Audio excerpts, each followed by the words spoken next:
Peggy 3.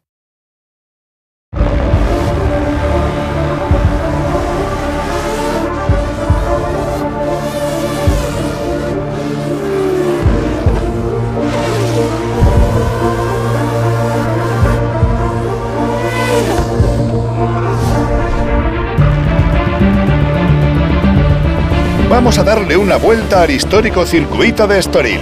Salimos de la última curva parabólica a la recta principal. Subimos marchas hasta alcanzar la velocidad punta. Boxes a la derecha. Frenamos en la marca de los 100 metros de la izquierda para afrontar una divertida curva doble a derechas muy rápida, los giros 1 y 2. En la recta nos quedamos a la izquierda. Frenamos fuerte. Bajamos marchas y nos pegamos al interior de este giro a derechas antes de subir hacia la curva 4. Aquí la pista resbala. Subimos y evitamos pisar el piano de salida, que es bastante pronunciado.